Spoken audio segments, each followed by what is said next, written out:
Hey everyone, welcome to Butt First Yoga. I have a special yoga for kids session for you today, and this was actually inspired by my 11-year-old niece, Nevaeh. Nevaeh has been really enjoying yoga lately, which makes me so excited and so proud as her aunt. So I wanted to do something a little more special for our junior yogis. So we'll work on some breathing, we'll work on some poses, and we'll just embrace being able to move in our bodies. Let's go ahead and get started. All right, friends, we are going to go ahead and get started down on the ground. So if you have a mat, feel free to grab it, or you could use a towel, or just make sure that the surface that you're on is comfortable, that you are able to be on the ground. You can kneel if you want to sit on your heels, or you can come crisscross applesauce, cross your legs in front, and sit up on your bottom. We call this easy pose in yoga because it is easy to just sit cross-legged. Now, yoga is a lot about just breath and movement, which we do that every day, right? We breathe when we walk, we breathe when we move, we breathe all day while we go through a lot of different types of movements. In yoga, we just think a little bit more about that breath. So I have a ball here, and it's my breathing ball. So our breath has two parts. It has an inhale, where we fill up our lungs, fill up our belly, and an exhale, that we let everything go. So let's practice a couple of deep breaths. Again, make sure you're comfortable on your seat, whether you're cross-legged or kneeling. Let's take a deep breath in, open up your lungs, and exhale out your mouth. This next time when you inhale, I want you to feel your lungs fill up. See how much air you can take in. Big inhale. And when you exhale, see how much you can get out. So you might even feel your belly rise and fall. Even though the air is coming in and out of our lungs, we breathe really, really deep when we think about it. Let's try two more big breaths like that. Big inhale. And exhale. One more time, big inhale. And exhale. Can you breathe in really fast? Can you exhale really slow? Maybe we try that again. Inhale really fast. And exhale really slow. Let's try the other way around. Can you inhale really slow? Exhale fast. Like you're blowing out a birthday candle or blowing up a balloon. Let's try it again. Slow inhale, fill your lungs up as much as you can. Exhale. So you might still feel your belly rise and fall even if you're not breathing that slowly. Let's try two more regular breaths. Inhale as fully as you can. Exhale calmly. Inhale slowly. Exhale calmly. Awesome job, everyone. I'm going to set my breathing ball off to the side. In yoga, we have a lot of different breaths that we play with. So today, I'm going to introduce you to what we call lion's breath. Now, we're not going to roar, but the way we breathe might sound a little bit like one. So, I want you to bring your hands onto your knees, whether you're kneeling or you're on your seat. What we're going to do is inhale really, really, really big. And when you exhale, this is going to be kind of goofy. You're going to stick your tongue out and try to cross your eyes as you exhale out your mouth. It looks like this. Big inhale. Exhale. So that exhale kind of sounds like a lion's roar. It feels really good. You might feel kind of silly too, and that's okay. Let's try a big lion's breath together. Inhale deeply. Exhale, stick your tongue out, cross your eyes. How was that?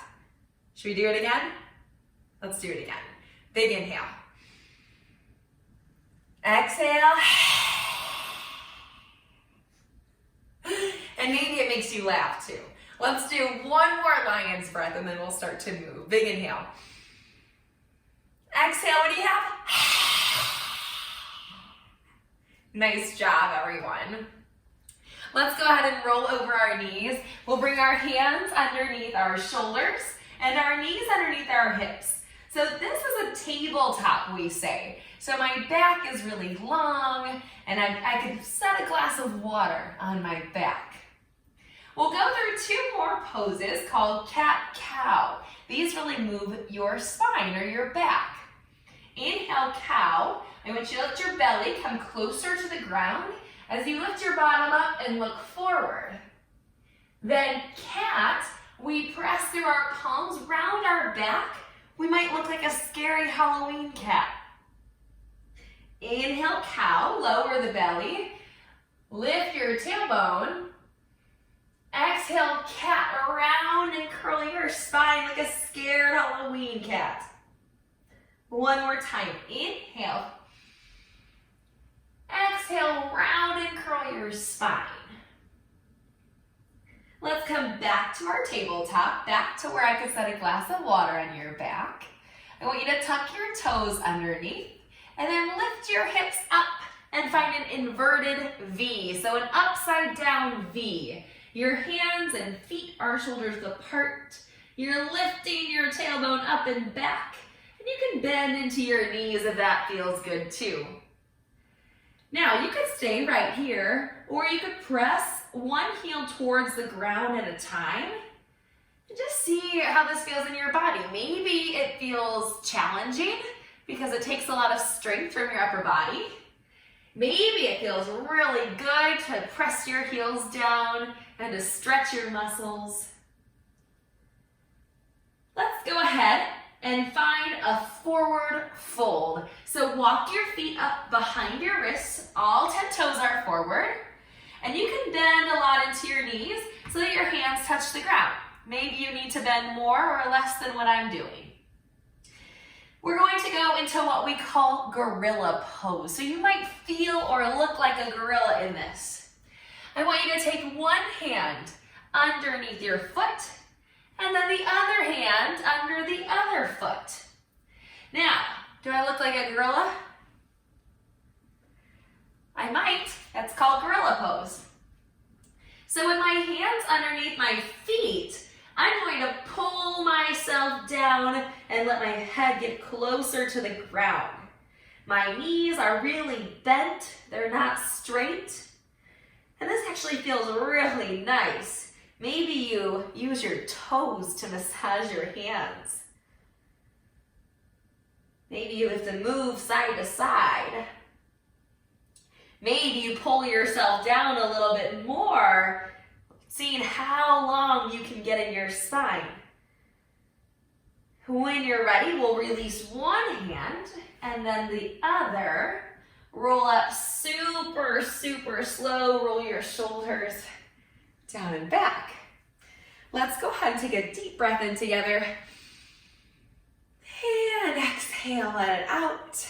Step your feet out a little wider. If you're on your mat, your feet could come as wide as the width of your mat. But I'm going to face forward for you. So your toes are turning out a little bit. If you imagine a clock around you with 12 o'clock in front, our toes are pointing to about 11 o'clock and 1 o'clock down on our clock. Bring your hands to your heart. And as you're ready, lower your hips down. Maybe you have to walk your feet in. Maybe they need to walk out. This is frog pose. So, do I look like a frog? I might. But what I want you to do is let yourself breathe here. So we're going to just hold this pose in stillness, which can be really, really hard. So let's just try 2 deep breaths together. Inhale. Exhale, let it out. Inhale. Exhale. Nice job. Stay exactly where you are. Since we're in frog pose, we should do some frog hops. So plant your hands down on the mat, and I want you to think about springing backwards like a little frog. Make sure you clear out any obstacles. So our hands will plant down. we're going to hop back and come back into our frog pose. Let's see if we can hop forward. Reach your hands out, lift your hips, and hop forward. Let's try that one more time each way. Plant your hands, little hop back, come to frog pose. One more frog hop, reach your hands forward, big jump, and land. Nice job, friends. Let's go ahead and lift our hips up high, bring your feet in, you can heel toe your feet in, and we'll take our knees down to the mat, come to a kneeling position. Feels so good to breathe, doesn't it? So we are going to finish in one final pose. This is what we call Shavasana. Sometimes we call it corpse pose or resting pose. This is a pose I promise you have probably done before, even if you were not in yoga. So we'll come onto our back. I want you to extend your legs out long. I want you to just let your hands go to the side. And you could close your eyes, or you could keep them open if that's better for you. And we're going to be here for just a couple of breaths. So just going to breathe as we lay in stillness. Take a deep breath in through your nose. Exhale, let it out. Big breath in, feel your belly lift up. Exhale, let it go. Inhale, big breath in. Exhale, let it go. Now I'll let you sit here for a few more of your own breaths. Maybe you notice how you feel right here. Can you feel the ground supporting you? Can you feel your heart beating, providing blood to your entire body? Do you feel your lungs expanding as you breathe in air? Maybe you feel your fingers, your toes. What do you feel? Take a deep breath. Reach your hands up overhead, just like you're waking up for the first time in the morning. Big, big morning stretch. And exhale, let it go. This time, pull your knees into your chest. Wrap your hands around your shins. Give yourself the biggest hug of the day. Because our bodies do so much for us and we love our bodies. Big inhale, squeeze and hug yourself in. Exhale, let it go. Let's roll over to one side and push ourselves back up to a seated position like how we started. We're going to finish with one more deep breath in together. And before we do that, I want you to notice how your body feels. Now that you've moved a little bit, now that you've stretched a little bit, do you feel different? Do you feel more energized? Do you feel stretched out? What do you notice? Let's take a deep breath in. Reach your hands up towards the sky. Exhale, bring your palms together and down to your heart. At the end of class, we say namaste. What namaste means is that the teacher in me honors the teacher in you, because we can all learn from each other no matter who we are, what we do, what our age is. We are always learning. So namaste, junior yogis. I'll see you next time.